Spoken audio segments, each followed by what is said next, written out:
Ho, ho, ho, we made this.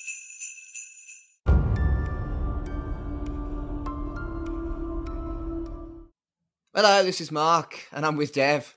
That's not a big surprise, though. Hello, Dev. I'm still here. You are. So we've split our show, that was supposed to be one show, into 4 shows, because we chatted a lot.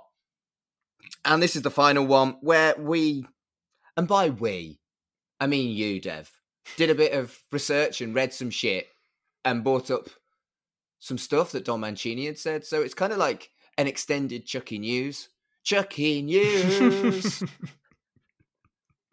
Yeah, we've been making a lot of predictions over time, and Don has definitely thrown some fuel to the fire in certain directions.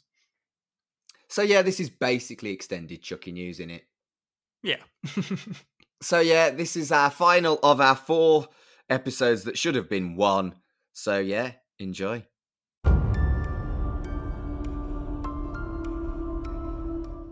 So Dev, it's your turn to take over because I've read no fucking articles over the last few weeks, and apparently you've got loads of news that I don't know about, so hit me. Well, yes, since season 1 ended, Don Mancini has been making the rounds. He's been, doing all his interviews, doing his press coverage, and he's been not giving concrete answers, but he is being hinting heavily at where he wants to take all of these plot lines. So these quotes from him are kind of answering a lot of what we've been dancing around. Okay, cool. Yeah, so this big fandom article I'll go into. In this fandom piece, he basically talked about everything, so it's quite expansive. His thoughts on Nika. Okay, so we've left Nika in yet another precarious position in which the odds are stacked against her. But really, the motivation for this continuously is that I want to give Fiona more cool stuff to do. When I pitched this to her, she was like, oh my god, like what? It's obviously somewhat inspired by Boxing Helena, referring to a 1993 movie directed by Jennifer Lynch. And in that movie, a man amputates the limbs of a woman he's obsessed with. So that's a pretty clear reference there, an homage. And he talks about this as a logical progression. I didn't go into the season thinking one of the things I want to do is a nod to Boxing Helena. It was really part of the organic process when I was working on the Bible for the season and wanting to set up another cliffhanger. What would Tiffany do at that point? And it made total sense that she would do that. And I also knew that I was extending or offering Fiona another major acting challenge. Yeah, and I think the most important point there is that is what Tiffany would do. She is a truly evil, mad woman. And I don't feel like it's out of character in any way, shape, or form for Tiffany, even if it's an unpleasant thing to watch. She is in love, quote unquote, with Nika at this moment. And one of her major relationships over the last couple decades is someone that has been able to be torn apart and re-put back together and stuff. So, like, her last love has had all her limbs chopped off multiple times. So, Yep. in a really dark way, is it like this is just kind of how she sees everybody now. Yeah, I think there's real truth in what you're saying. It's still grim, and I 100% acknowledge that it was unpleasant to watch, but it does make sense. This is what this franchise is about. It's about body horror. It's about whether or not you are still you if you are no longer in your original case, or whatever you know what I mean, your original husk. None of these words are nice. Your original body. Let's just go with that. And yeah, I think it's important to acknowledge that this franchise is grim. Well, I mean, that's an interesting thing, and I only just thought of that now, is that, like, Tiffany has an obsession of Nika, but you would think it was one of physical attraction. Like, she enjoys being a lesbian. But if it's purely sexual, why would she disfigure the body she likes being with? So clearly there's something a little deeper there. She, I don't think, respects Nika as a person, but, like, she wants Nika no matter what shape she's in. whilst true, you've got to remember that there's never been any consent in this relationship. Oh, yeah, Tiffany obviously, is yeah. a rapist. Yeah. And yeah, is it really a stretch to think that someone who has been consistently, regularly raping someone for a fortnight would then disfigure them? Because I don't think it is. Yeah, I think it goes a bit more deeper than that, because if she thinks that Nika just has, a nice pair of legs, then, why get rid of them? Yeah, I know what you mean. But, so he's said about that. He said what was really funny was someone from the studio called him and said, we have a question. Is Nika going to be a major character in season 2? Mancini recalled that he said yes. And they went, okay, great, because we're just thinking about the budgetary ramifications of what that entails. Right. Huh. So Mancini definitely has plans. I don't imagine Nika being like this for the entirety of season 2. I don't know. I can't imagine it being too long term. I don't know. I would find it a little bit tasteless to find a solution to being paraplegic. I don't know. I think with the whole kind of concept of people's inverted commas soul being in different bodies in this franchise, there's definitely ways around it, but I don't know whether I want there to be. I would want to see this character face the reality of being paraplegic, and yeah, it's a tough one. I don't want an easy solution for someone being paraplegic. That would feel cheap. Yeah, I will say, however it is, he wants to give his actors challenges. So I don't think it would be as easy as her going into someone else's body or going into a doll, because then that isn't Fiona acting then. It would be something else.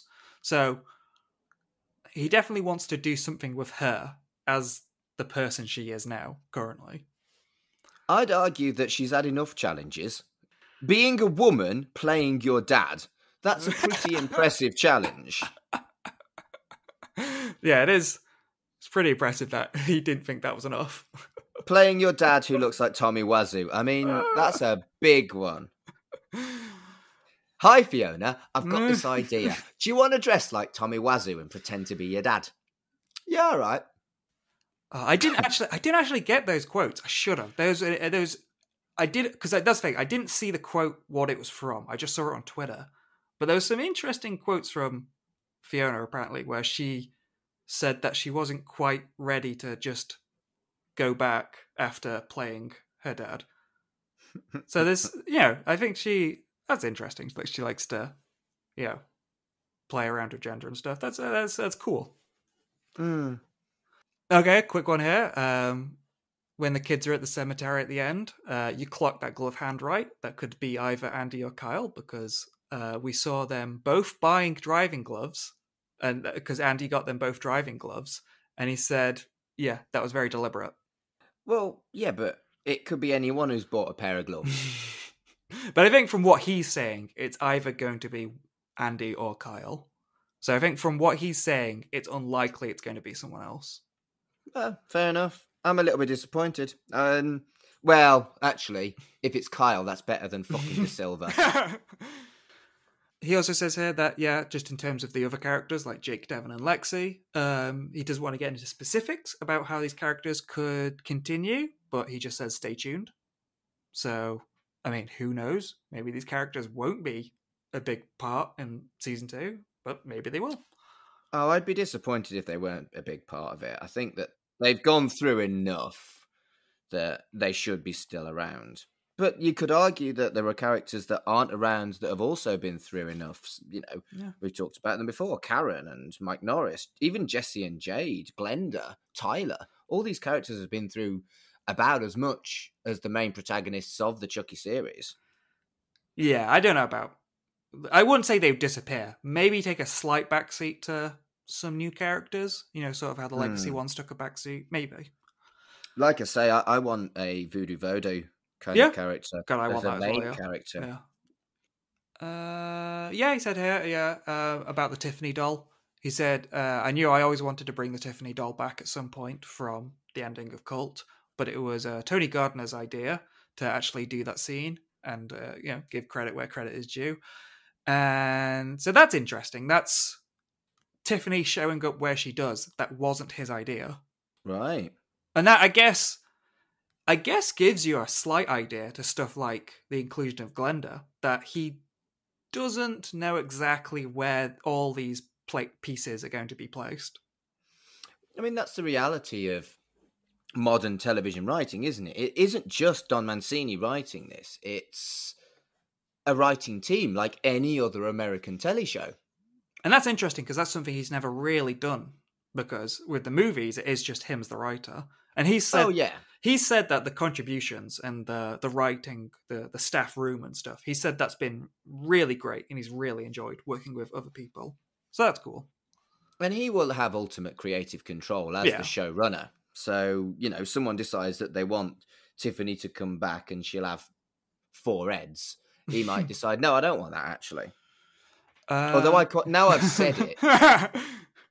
The idea of like a doll with 2 or 3 heads that argue with each other, that would be fun. Some, like a kind of a sewn together type situation. That would be great fun.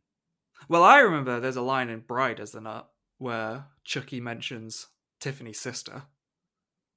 And I want to.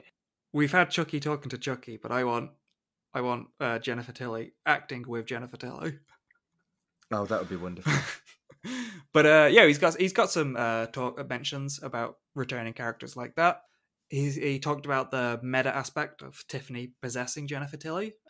I think we'll probably delve even more into that in season 2 and see what that's like on a more practical level.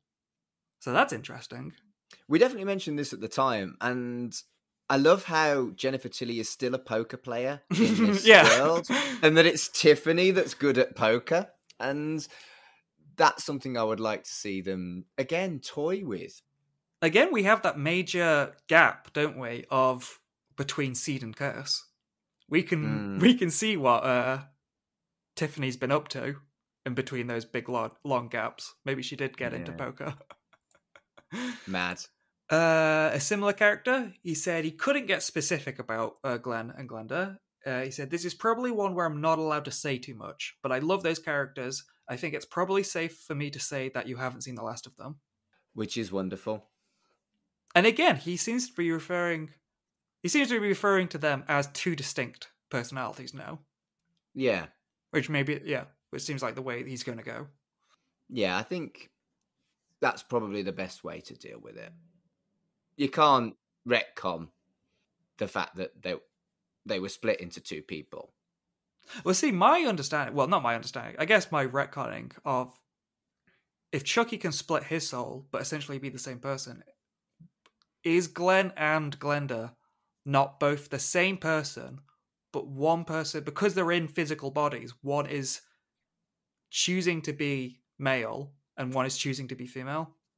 Yeah, that's the way to deal with it. You're absolutely right. But they are still essentially the same person, but they're going down different paths now. Yeah, I think you're absolutely right. And I think that will be fascinating to look at. That they're going to have their own, each of the 2 are going to have their own perception of self created by the situation that they were put in. That's fascinating as far as I'm concerned. And you know what? I don't know if they were identical twins, but it did seem like they were twins in Seed, so we could get some more fun double casting like Devon Sauer. Brilliant. What's the next one? He talks about the genre as a whole. He said one of the aspects of this show that we've really enjoyed doing is plugging Chucky into a kind of young adult teenage realm, and that's one of the big part. I think one of the big parts of a teenager's life is their relationship to their parents. If you're dealing with any kind of YA material, you're going to get that. This is a horror show, and even though there's a lot of humor in it, I wanted it to be horrific. And one of the ways we've accomplished that is by killing off the parents. Some of whom deserve it, but some of whom do not. No, and some of them definitely didn't. I mean, Bree was genuinely tragic, and so was Nathan. Nathan's death was so undignified as well. It was, yeah. It was really kind of quietly sad, that one. But, yeah, I mean, that's something we picked up on as the show went on. I think that a lot of those characters we assumed would be fodder, but then they evolved into actual characters, and that was really interesting and really engaging to follow. Yeah, I think you're right. Okay, we got some interesting technical stuff here. There is a bit of an overlap, because in episode 5, Nika says it's been 2 weeks since Cult of Chucky. When you do any kind of sequel, there's a little bit of retconning. Hopefully minor retconning is often necessary. Some fans have said, well, this doesn't make any sense because Cult of Chucky was in the winter. But you know what? That's Rhode Island, and they're having a really incremental, snowy October, apparently. And he says here then, we're just kind of vague about the specific year. You kind of have to be a bit vague about it, because it's like, do you take Cult of Chucky that occurred in 2017 and then move that forwards to 2021? That's an interesting way of putting it that a lot of people hadn't really considered. I think a lot of people were thinking, oh, if this is 2 weeks later, then this means the TV show is set in 2017. But yeah, there's no reason why you can't take a past film and then change where that is taking place. Okay, yeah. Because you do have in the TV show, Logan's grave does say 2021. So there is some signifiers of when that's taking place. But then at the same time, he points out that the TV show does not address the pandemic. And so could be considered to be a slightly alternate reality. It's definitely an alternative reality. Yeah. There's no doubt that it's an alternative reality, because the powers that this version of voodoo have don't exist in our world. There aren't people who can transfer their soul into a fucking doll.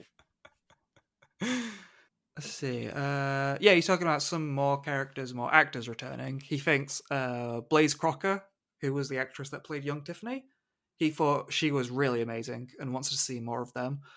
He said, this is just off the top of my head, but whereas this season we threaded it throughout the whole season, maybe in season 2 there will be specifically one episode that has a flashback focus. I really enjoy those characters now, and I think of them almost as different characters, young Charles and young Tiffany. Those actors are so great, and that's so much really in my motivation with all this stuff over the decades, is I love actors. I love working with actors, and I love writing stuff for actors that I know will give them more shit to do. Fascinating. And that does suggest that if he does that, there is space for John Bishop. All of my things are coming into place, Dev. Yeah, I think there's definitely more flashback stuff they can explore. But that's interesting to have a whole episode about flashbacks. You say that, but we just complained about the bollocks that Walking Dead does. We did, so yeah. I'm not sure I want that, to be honest with you. This would really have to, that episode would really have to tackle a lot of stuff. Really try and make it significant.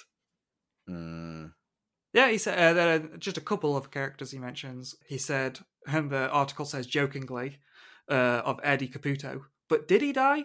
Do we know that he died? Fuck off. I mean, yeah, I don't know if him coming back would be interesting. But again, another character that we did see in flashbacks. Oh, yeah, I'd like to see him in flashbacks, but I don't want him to have survived. I would like to see adult Eddie, the 80s. I'd like to see a bit more of that friendship with Chucky. Me too. And then, he talks about Perry Reeves, who plays Da Silva. He said he hasn't talked to Perry Reeves in a long time, but he was really friendly with her.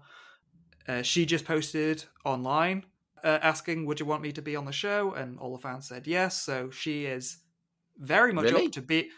Not all the fans. She is very much up for being on the show, and she's made that vocal. So, that seems plausible that she'd want to, be in. Of course she's got fuck all work. I think she's still in stuff. She's still... I would like to be on the show. But I think she's still like a regular TV star. Whatever. And then... Meh.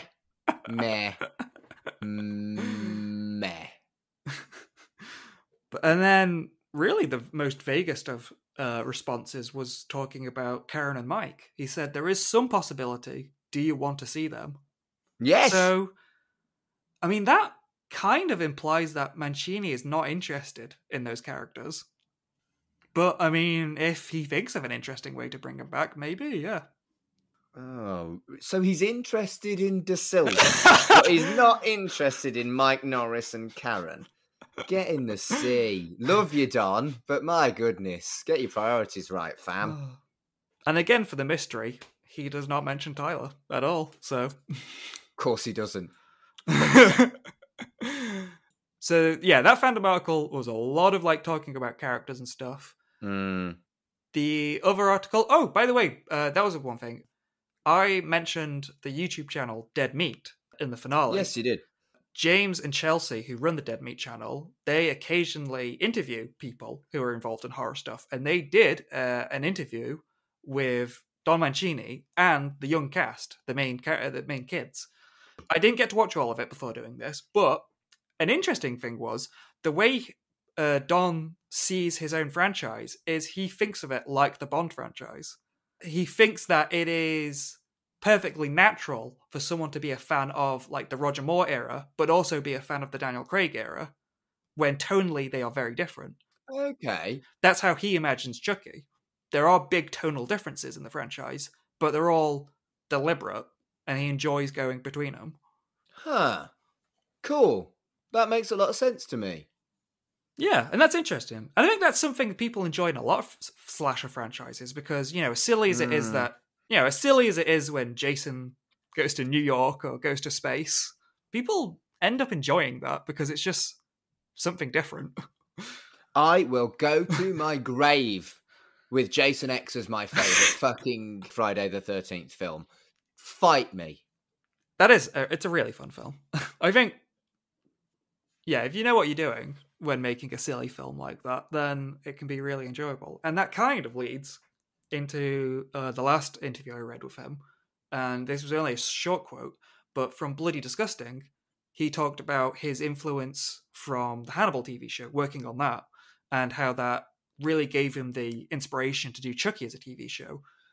And he says, I found it particularly instructive on Hannibal because it was an established movie franchise and literary franchise that now has made its way to television, but with a very specific vision that Brian Fuller had.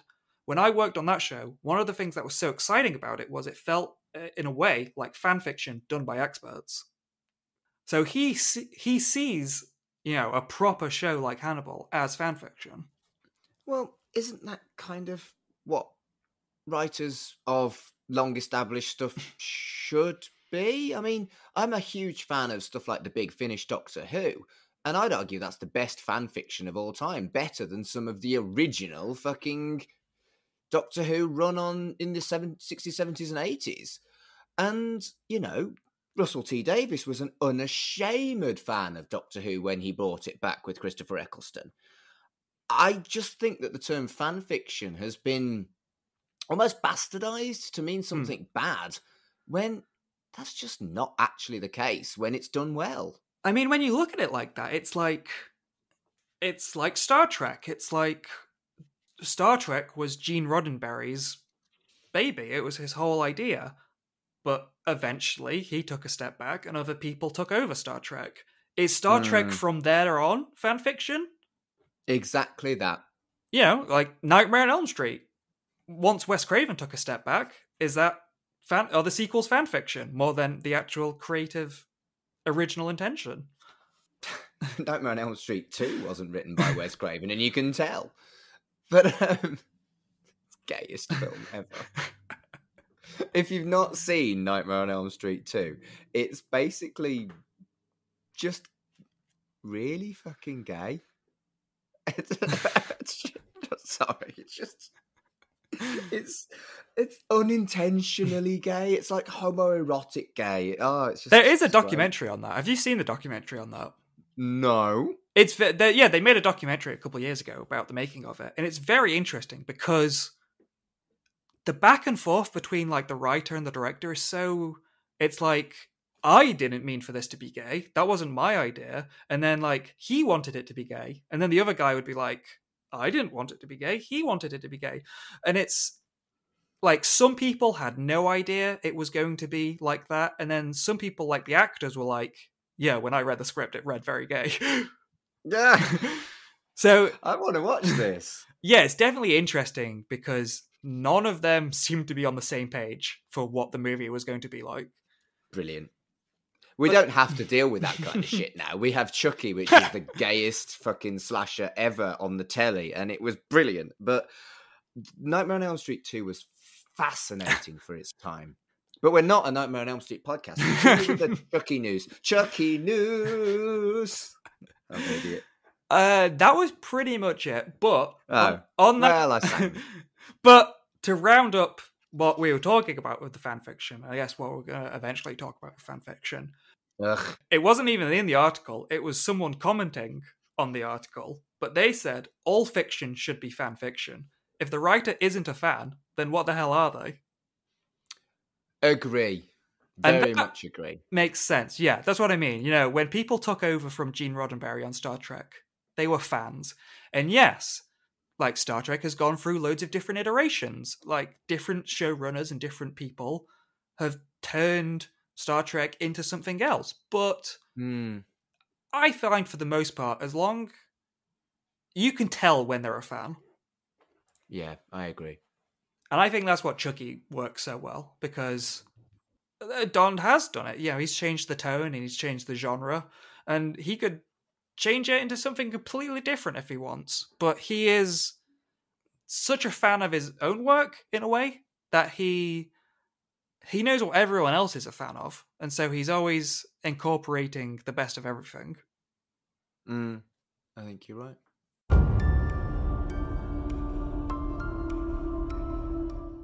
Thanks for listening to part 4 of this accidentally 4-part special. Until next time, wanna play? Chucky Vision is a podcast brought to you by the We Made This Network. Follow us on Twitter at Chucky Vision. Follow the network on Twitter at WMT_network. Our website is wemadethisnetwork.com. The logo was designed by Dev, and the theme tune composed by Dark Fantasy Studios.